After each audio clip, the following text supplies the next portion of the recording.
Šta ćemo učiniti? Tata Marko, ne paničari, imam ja rješenje. Brzo, učini nešto strah ove velike ptice. Dobro, tata Marko, ja znam što sve rješavamo sa Magicom. Dobro, brzo napravi Magic. Abrakazebra, pretvori se u malu bebicu ti.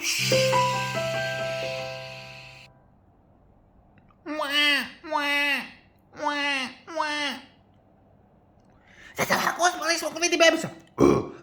Kako to je velike ptice? Nasla slatka beba panda. Ne znam ja, tata Marko, ja sam rekla Magicu da bude bebica, nisam rekla Koja bebica? Dobro, Lele, da vidimo tu bebicu. O, jadna panda. Malo jesi velika, ali dobra panda. Tata Marko, ja ću malo dat Pusicu pandi.